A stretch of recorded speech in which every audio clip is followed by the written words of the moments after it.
मौर्य सम्राट अशोक पर रखा गया है। और ये हमने पिछले वीडियो में देखा था कि 273 ईस्वी में पूर्व में वो गद्दी पर बैठे थे और 232 ईस्वी पूर्व तक वो राज करते हैं, ये बात पढ़ी थी। और अशोक ने कैसे कलिंग पर आक्रमण किया, उसके पुत्र पुत्रियों के बारे में सारी चर्चा की थी। अब आगे हम बात करते हैं, अशोक ने बेरी घोष की जगह, उस युद्ध के बाद बेरी घोष की जगह क्या अपना लिया, दंभ घोष अपना लिया, दंभ घोष अपना लिया। ये आपने पढ़ा था, अपना लिया यानी युद्ध की जगह अब धर्म की नीति, सारे धार्मिक काम करेगा। और एक गुरु थे मोगली पुत्र तिस, मोगली पुत्र तिस के प्रभाव में आकर धर्म की नीति अपनाई, धर्म की नीति अपनाई। ठीक है, ये आपके लिए इंपॉर्टेंट। उसके बाद में इसने क्या किया, इसने अपने राज्याभिषेक के 10वें वर्ष बोध गया की यात्रा की। बोध गया कहाँ पे है, बोध गया बिहार के अंदर है, जहां महात्मा बुद्ध को ज्ञान प्राप्त हुआ था। और अपने राज्याभिषेक के 20वें वर्ष लुम्बिनी गए, लुम्बिनी की यात्रा की। लुम्बिनी की यात्रा मतलब लुम्बिनी में महात्मा बुद्ध थे, क्योंकि उन्होंने धर्म कौन सा अपनाया था, बौद्ध धर्म अपनाया था। और लुम्बिनी नेपाल के अंदर है, ध्यान रखना, नेपाल में गए थे 20वें वर्ष और वहां महात्मा बुद्ध का जन्म हुआ था लुम्बिनी में, वहां की यात्रा की। और 10वें वर्ष में बोध गया, जहां महात्मा बुद्ध को ज्ञान प्राप्त हुआ था, वहां की यात्रा की थी। फिर देखो, एक रुम्मन देही अभिलेख से पता चलता है कि, रुम्मन देही अभिलेख से पता चलता है कि अशोक ने भूमि कर, जो किसानों का कर होता है, भूमि कर 1/6 से घटाकर 1/8 कर दिया। ठीक है, 1/6 से घटाकर कितना कर दिया, 1/8 कर दिया। किस अभिलेख से पता चलता है, रोमन अभिलेख से पता चलता है। उसके बाद में अशोक ने क्या किया, देखिए थोड़ी सी दोबारा बता देता हूँ। अशोक 273 ईस्वी पूर्व से 232 ईस्वी पूर्व बेरी घोष की जगह धर्म घोष अपना लिया, यानी युद्ध की जगह धर्म का प्रचार करने लगा, धर्म को अपनाने लग गया। मोगली पुत्र तिस के प्रभाव में आकर धर्म की नीति अपनाई। और आजीविकों के लिए, जो घूम फिर कर जीवन व्यतीत करते हैं ना, उनके लिए 4 पहाड़ियों का निर्माण किया। अभी बताता हूँ झोपड़ियों का। 10वें वर्ष बोध गया की यात्रा की, जहां महात्मा बुद्ध को ज्ञान प्राप्त हुआ था। और 20वें वर्ष लुम्बिनी की यात्रा की थी, जहां महात्मा बुद्ध का जन्म हुआ था। रुमन देय अभिलेख से पता चलता है कि अशोक भूमिकर का 1/6 भाग से घटाकर कम लेने लग गया। ठीक है, 1/6 का मतलब 100 का 1/6 करो कितना आएगा, तो कम से कम आएगा आपका 16 पॉइंट कुछ आएगा। ठीक है, तो इसका अब 100 का 1/8 कितना हो जाएगा, तो 1 4 14 पॉइंट कुछ, यानी पहले ये 16% के आसपास टैक्स लेते थे, अब 14 के आसपास कर दिया। तो ये आपको याद रखना है। ठीक है, ये 12% के आसपास ले लिया, तो आपको किताब में 1/6 1/8 दिए। और देखो, अशोक ने धर्म की नीति अपनाकर क्या क्या किया, ये याद रखना।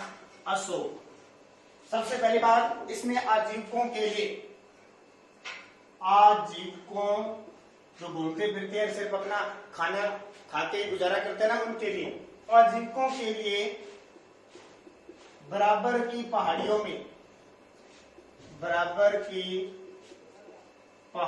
में झोंपड़ियों का निर्माण करवाया। पहले झोंपड़ियां होती थी, जैसे आज निवास स्थान होते हैं, का निर्माण करवाया। नाम याद रखना इन झोंपड़ियों के, कर्ण, सुदामा, चापार, विश्व झोंपड़ी। सुदामा, चापार, कर्ण और विश्व झोंपड़ी। ये रहने के लिए बराबर की पहाड़ियां थी, वहां पे गुफाओं का निर्माण कर दिया। झोंपड़ियां कह सकते हैं, गुफा कह सकते हैं, इनका निर्माण करवाया। उन चारों का नाम क्या है, सुदामा, चपार करण और विश्व झोंपड़े का निर्माण करवाया। ठीक है, ये बात किसकी हो गई? अशोक की हो गई। और अशोक भारत का पहला शासक, भारत का पहला शासक, देखो भारत का पहला शासक जिसने अपने संदेश जनता तक या लोगों तक, जनता तक शिलालेखों यानी पत्थर पर लिखे शिलालेखों के माध्यम से पहुंचाए। ठीक है, भारत का पहला शासक था अशोक जिसने अपने संदेश जनता तक, जैसे आज जनता तक पहुंचने के लिए टीवी आते हैं ना, पत्थर आते हैं, उसी हिसाब इसने शिलालेख खुदवा दिए तक पहुंचाने वाला पहला शासक कौन था? और सर्वाधिक शिलालेख भी किसके हैं? अशोक के मिलते हैं। राज्य अभिषेक से संबंधित, राज्याभिषेक से संबंधित लघु शिलालेख,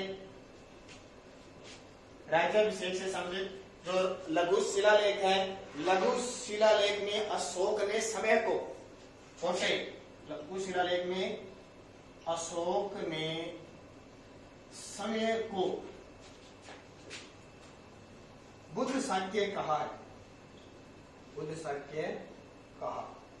देखिए, राज्याभिषेक से संबंधित जो ये लघु शिलालेख जिसके इसमें क्या जानकारी मिलती है? राज्याभिषेक की जानकारी मिलती है। इसमें अशोक ने अपने आप को बुद्ध शाक्य का है। बुद्ध का मतलब क्या है? बुद्ध शाक्य का मतलब महात्मा बुद्ध थे और किस वंश के थे? शाक्य मुनि थे वो, इसलिए शाक्य वंश से इनको कहा गया है। आगे देखिए अशोक की और बातें क्या है। अशोक इसके बाद में कुछ यात्राएं करता है, जैसे धम्म यात्राओं में जहां पहले लोग शिकार किया करते थे, अब क्या हो गया, वहां अब महात्मा बुद्ध की यात्राएं करने लगे। देखिए आगे अशोक के बारे में, यहाँ से आपको एक पर्सन एग्जाम में आएगा बोर्ड में जाएगा। 10वीं क्लास के विद्यार्थी सारा अशोक को गौर से पढ़ लेना बढ़िया तरीके से। अब देखिए धम्म, अशोक का धम्म क्या था? धम्म आपको बता दिया, धार्मिक नीति अपनाई। धार्मिक नीति अपनाई किसने? अशोक ने। वो क्या था? धम्म था। और इसकी जानकारी, धम्म की परिभाषा दूसरे और 7वें अभिलेख में, इसमें बहुत सारे शिलालेख या अभिलेख, एक ही बात है, इनकी जानकारी दूसरे व 7वें अभिलेख में या शिलालेख में है। ठीक है, अभिलेख या शिलालेख में है। धम्म नीति के नियम की जानकारी मिलती है। धम्म नीति की, धम्म नीति में नियम क्या थे? भाईचारा रखना है, प्रेम भाव, सत्य बोलना है, बड़ों का आदर करना, गुरुओं का सम्मान करना।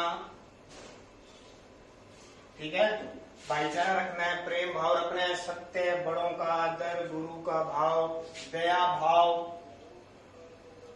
चोरी न करना, हमेशा दीन दुखियों की सेवा करना, हमेशा दीन दुखियों की सेवा करना। ठीक है, और बहुत सारी बातें हैं। धन इकट्ठा न करना, धन संग्रहण न करना।